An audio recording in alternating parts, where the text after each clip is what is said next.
pumpkin people, welcome back to my channel. I know it has been a few weeks now since I have uploaded a video. I am so sorry. I am so behind on everything. My house is, for the most part, decorated for fall, but I have not had the time to film the kind of video that I want and edit it and upload it. And so I want to apologize for that. And at this point, I think I'm just going to move into my fall home tour as my next video.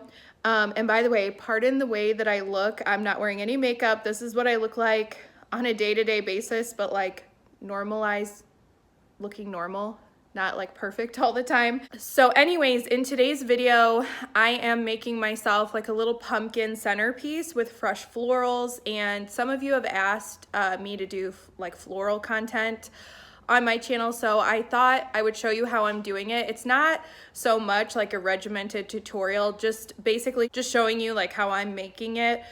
I used flowers from the grocery store, some from my yard, and then I cut some things from Mother Nature, foraging, my favorite thing to do.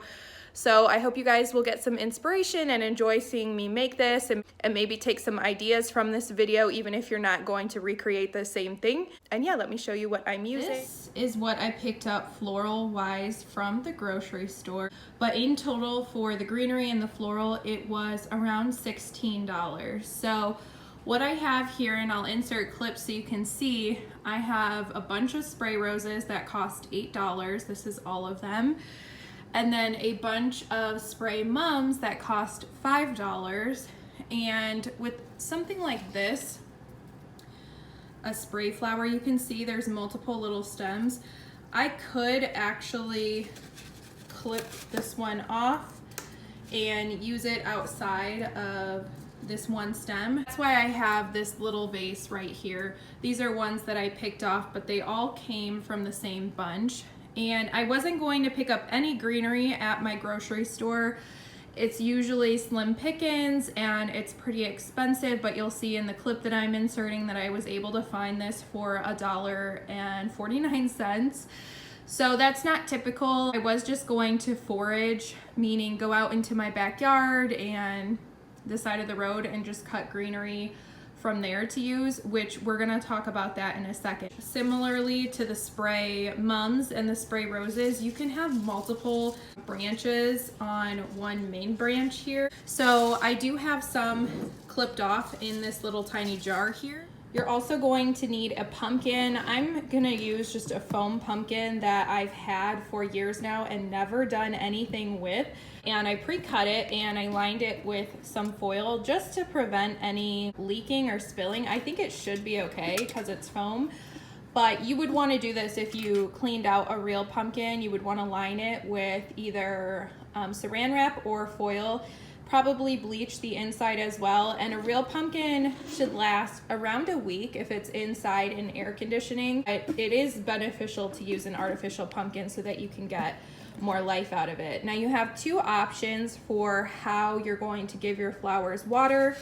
You can use a floral foam. This one is Oasis. This is actual florist foam, but you can get similar foam from Michael's, Hobby Lobby, and Joann Fabrics. It's really inexpensive. You just want to make sure that you get the wet foam because this will soak in water and that's how your flowers will get water. So I'm gonna use this because I have it on hand. I'll link this down below so that you know which one from Hobby Lobby to get if you were to go into Hobby Lobby. But another option is to just use a jar like this. This one is from Dollar Tree and you can just set it in there and build in your vase here. So these are the materials that you'll actually need. Like I said, I had the pumpkin and the foam and this jar on hand, and then I spent around $16 on all of these florals. And you could absolutely stop here. You could do just one kind of flower if you want this to be even cheaper, but I like a lot of texture and variety, and you can do that very easily by foraging. So going out into your backyard or into the woods or the side of the road and cutting things that you see are interesting. Dried florals are having like a really big moment, especially for fall. So if you have any of those on hand from your decor, or if you see some on the side of the road, Those are all really great options. So I'm gonna show you what else I'm using that costs me no money. It doesn't look like much, but here is what I've either cut from nature or from my own backyard. All of these are flowers that I grow. So I have a little cutting garden and I cut all of these from there. But I know not everybody has a cutting garden, and these are a few things that I just cut from the side of the road. So I saw some leaves that were starting to change and I thought these would be absolutely gorgeous and definitely on season for the kind of arrangement that we're making. And then I noticed this goldenrod, which matches the leaves and will tie in really well with our mums. And this tall grass, which I'm pretty sure is just overgrown regular grass. And I've used this in arrangements before. It definitely works. And then something that I grabbed from my front yard, I have these little branches of dried oak leaves that have fallen off of my trees. I have one here that's a little bit more green, but I thought I could maybe try to incorporate these in. Last but not least, I just wanted to mention, just to give you guys even more ideas for how you can add things into a centerpiece like this at little to no cost to you. Now obviously all of these items, well maybe it's not obvious, but all of these have been purchased. But these were all purchased to use in my fall decor, not necessarily for this floral arrangement, but you can use stuff like this. Spare a couple of these to pop into your arrangement just to give it a little bit more texture. Feathers would be great too if you happen to have feathers on hand.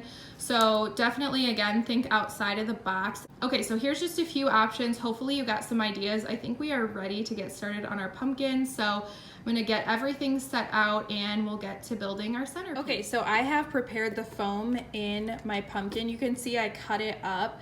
I did try to fit everything as best as I could in there, because when you're working with foam, you do want to make sure that the end of your stem is actually in the foam and not outside of it. So the first thing that I like to do is put greenery around the edge just to kind of conceal this area. I am just sort of going to put things in and fast forward through it, but I'm gonna get started adding my greenery and then we'll move on to some flowers.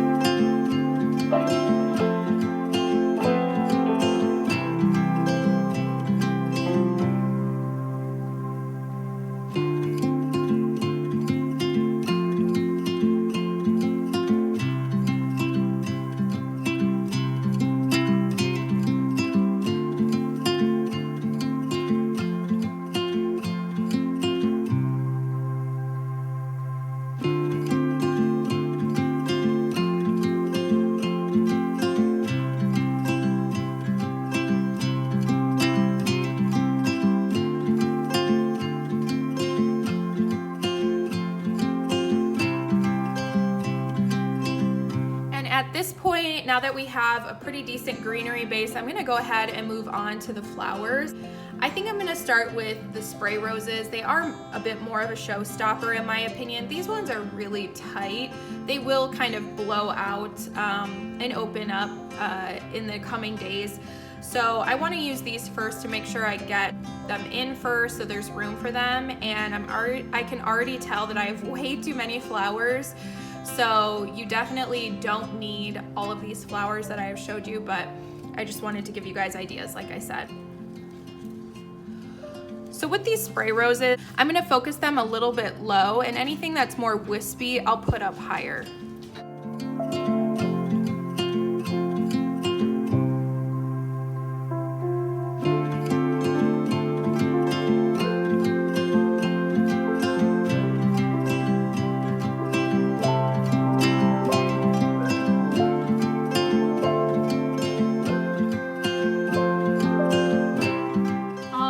So my dogs and my husband just got home, if you can hear them in the background. But here's what we have so far. I did focus most of these down low. I did add some height variation. As you can see, that is kind of important in floral design to make it look more professional, because a florist would do that. So at this point, I think I'm gonna add in a few of these kind of bronzy, mustardy orange. They're looking a little bit more bright yellow on camera than what they are, but I'm gonna add these into the pumpkin. And like I said, you could break these stems off and use them individually. I think I may end up doing that. We'll see. Some of them I may use as clusters, but anyways, I'm going to start adding these in now.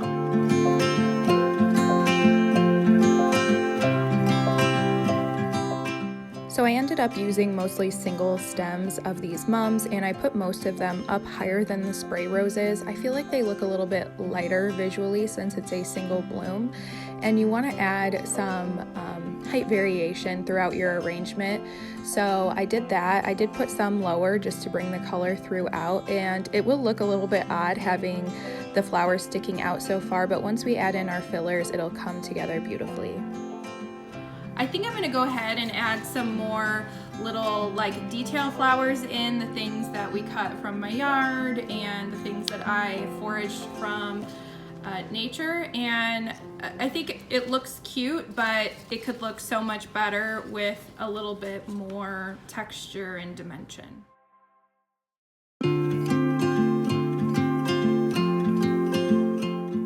So this goldenrod grows everywhere by me, and it's such a great kind of filler flower. It really kind of fills in the gaps where those stems, those mums are a little bit higher up and looking a little bit odd, and I love that. I can't recommend foraging that enough. And now I'm adding in my marigolds. These are from the yard. These are actually from my work, not my yard, but I am varying the heights so that it doesn't get too round and clunky. I really like that organic look, so that's how you achieve that look, is by varying your heights, wispier flowers towards the top, heavier flowers towards the bottom to scale to the kinds of flowers that you're using. Again though, I am adding some of my wispier flowers down lower just to take the color throughout the arrangement, but I like to focus something lighter towards the top.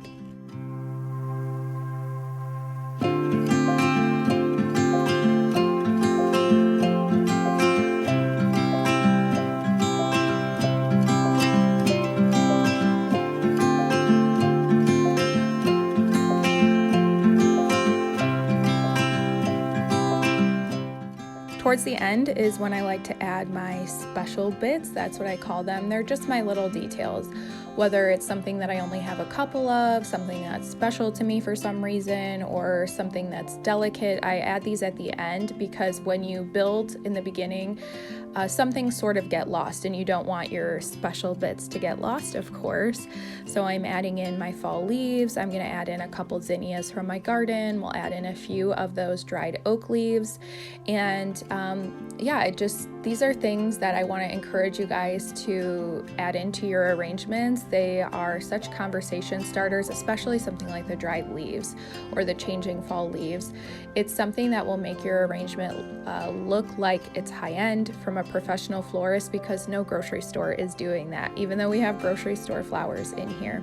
So I'm going to keep building. I'm going to add some things in off camera, and when you guys see this next, it will be complete and so lush and beautiful and just the perfect fall centerpiece.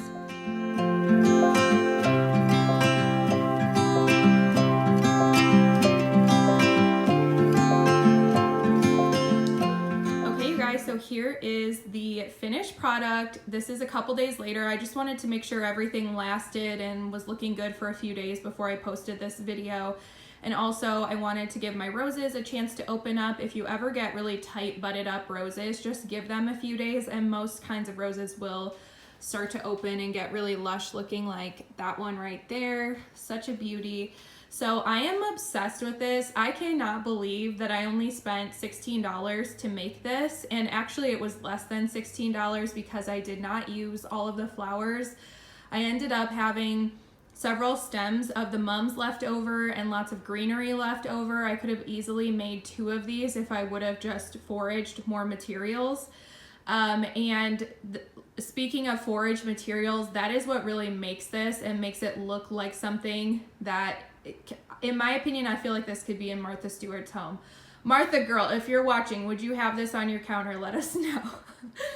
So anyways, I mean, just by picking some things from your yard or from nature, it really just transforms this piece. So these leaves from outside. This grass, I didn't show you guys me putting this in, but this is from the side of the road. What else?